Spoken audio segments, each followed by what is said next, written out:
Assalamualaikum warahmatullahi wabarakatuh. Perkenalkan, nama saya Rindi Rifah. Saya salah satu mahasiswi dari IA Langsa, jurusan Hukum Tata Negara Islam, Fakultas Syariah semester 8. Akhir-akhir ini kita sering mendengar isu tentang satwa liar dilindungi. Paling umum kita dengar adalah perburuan dan konflik yang masih sering terjadi antara manusia dan satwa liar itu sendiri. Sekarang bersama saya di sini ada Bang Ikram. Beliau adalah salah satu alumni IA Langsa jurusan Pendidikan Matematika yang sekarang berprofesi sebagai aktivis lingkungan hidup, khususnya bergerak di bidang satwa liar yang dilindungi. Assalamualaikum Bang. Salam. Apa kabar? Sehat. Alhamdulillah. Jadi Bang, dari riwayat Abang nih yang dulunya seorang mahasiswa jurusan pendidikan matematik gitu kan, apalagi pernah menjadi seorang guru di SMA Negeri 1 Langsa. Ya. Jadi gimana sih gitu ceritanya bisa beralih profesi menjadi aktivis lingkungan hidup, khususnya di perlindungan satwa liar? Mungkin dari Abang bisa menceritakan sedikit pengalamannya. Ya. Jadi awalnya itu di tahun 2018 sampai 2019 tuh saya ngajar matematika di SMA Negeri 1 Langsa. Nah, pada saat itu ada berita tentang salah satu gajah yang ada di CRU Serbaja di Aceh Timur itu tewas akibat mungkin waktu itu racun ya. Nah, jadi itu menggerakkan hati saya untuk kembali sebenarnya ke passion saya. Awalnya itu dulu waktu saya kuliah itu saya bergabung dalam organisasi mahasiswa pecinta alam di Yayan Langsa. Nah, itu nama mapalanya itu Macu Pala Langsa. Jadi ketika saya menjadi anggota Macu Pala Langsa, saya dibekali dengan nilai-nilai konservasi, termasuk pelestarian alam dan perlindungan satwa liar yang dilindungi. Nah, jadi waktu itu saya langsung banting setir ya, beralih profesi dari guru langsung ke aktivis lingkungan. Nah, jadi pada waktu itu setelah saya tergabung dalam sebuah lembaga konservasi yang bergerak di bidang orang utan waktu itu.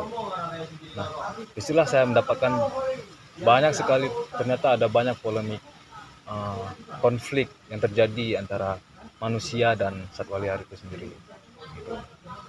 Berarti dari hobi sebagai cinta Ya. alam menjadi profesi sebagai aktivis lingkungan khususnya di bagian satwa liar tadi. Ya awalnya sih hobi. Terus dari hobi itu timbul rasa untuk mendekatkan diri dengan alam. Kemudian di alam itu ada berbagai macam keanekaragaman hayati. Nah, dari situlah menggerakkan hati saya itu, yang membuat saya cinta gitu dengan satwa, dengan hutan dan sebagainya. Oh gitu. Oke, jadi kan saat ini tuh ada nih banyak berita tentang maraknya perburuan satwa liar di Aceh. Nah, dari Abang seorang aktivis lingkungan, bagaimana sih pandangannya terhadap berita tersebut yang baru-baru aja terjadi gitu? Ya. Itu berita yang baru ini ya, harimau, Iya, 3 benar. individu harimau itu ya. Ya, sebagai seorang aktivis apalagi fokusnya di satwa liar, ya ada rasa sedih gitu ya. Sedih kenapa ini bisa terjadi gitu. Tapi kita tidak bisa berbuat banyak untuk itu. Karena gini loh, saat ini masyarakat di sekitar kawasan itu dia nggak ada pilihan lain untuk menunjang perekonomian dalam keluarganya gitu kan. Nah, jika pemerintah setempat ataupun stakeholder lainnya itu bisa mendukung masyarakat ataupun memberikan profesi lain kepada masyarakat yang profesinya saat ini sebagai pemburu, mungkin konflik seperti itu bisa terkendali gitu, bisa ditanggulangi oleh pemerintah. Nah, jadi karena mereka tidak ada pekerjaan lain dan rumah mereka juga berada di sekitar kawasan, otomatis kan pekerjaan mereka itu kan ke hutan, memasang jerat. Nah, memang sih awalnya mereka bukan maksudnya untuk menjerat hewan yang dilindungi seperti rusa, harimau dan sebagainya. Awalnya itu mereka menjerat seperti babi hutan gitu kan. Nah, tapi malah yang kena itu harimau itu sendiri gitu. Oke. Jadi tadi kan Abang bilang bahwasanya konservasi itu tidak dapat dilakukan sendirian gitu kan. Ya, Berarti di situ kita juga harus melibatkan masyarakat untuk peduli ya ya, terhadap satwa liar ini tadi biar supaya bisa hidup berdampingan gitu kan. Nah, jadi dari pernyataan tersebut dari Abang sendiri ada nggak solusi untuk mengurangi tingkat konflik antara manusia dengan satwa liar tersebut?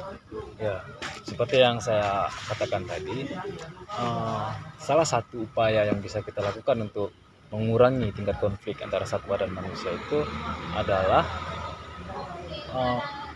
masyarakat di sekitar kawasan itu harus mampu hidup berdampingan dengan satwa yang ada di situ gitu. Nah, namun kan ada beberapa masyarakat yang memang tidak bisa menerima itu. Contoh misalkan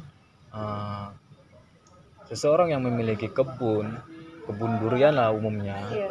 Nah, ketika musim durian itu kan itulah sebagai sebagai penunjang ekonomi tahunan untuk dia. Nah, ketika masuk orang hutan merusak duriannya itu, otomatis kan masyarakat itu mengalami kerugian gitu kan. Nah, otomatis masyarakat tersebut tidak akan menerima hal itu gitu. Nah, jadi polemik saat ini ya seperti itu. Jadi kita tuh bingung bagaimana cara memitigasi konflik tersebut. Ya paling kita cuma bisa melakukan pengusiran, ataupun ketika memang itu harus bisa dipindahkan, ya kita pindahkan gitu. Seperti itu. Oke, jadi kira-kira apa nih harapan terbesar Abang seorang aktivis lingkungan untuk tetap melestarikan satwa liar yang ada di Aceh khususnya ya? Kira-kira apa tuh harapan terbesar Abang dari Abang sendiri mungkin? Ya, harapan saya kepada masyarakat yang hidup berdampingan dengan kawasan, ya seharusnya bisa memahami bahwasanya itu memang habitat satwa dan satwa akan keluar masuk di daerah itu. Jadi ketika kita memiliki peladangan itu, ya setidaknya kita bisa menanggulangi sendiri, baik itu dalam pengusiran ataupun upaya-upaya mitigasi konflik lainnya. Nah, harapan saya selanjutnya kepada pemerintah dan stakeholder lainnya yang bergerak di bidang konservasi itu bisa memberikan pemahaman yang lebih lanjut tentang pelestarian satwa liar yang dilindungi di Aceh khususnya. Kemudian menegakkan keadilan kepada para pelaku-pelaku perburuan liar dengan memberikan hukuman yang selayaknya. Mungkin itu aja dari saya. Oke. Jadi intinya nih seberapa pentingkah kita menjaga agar lingkungan tersebut tetap lestari lah dibilang. Ya. Seberapa pentingkah itu menurut dari Abang sendiri gitu? Dari Kalau itu sangat penting ya, sangat penting. Ya bagaimana kita menjaga diri kita sendiri, ya begitu juga kita menjaga pelestarian alam dan keanekaragaman hayati yang ada di bumi lah. khususnya di Aceh. Ya.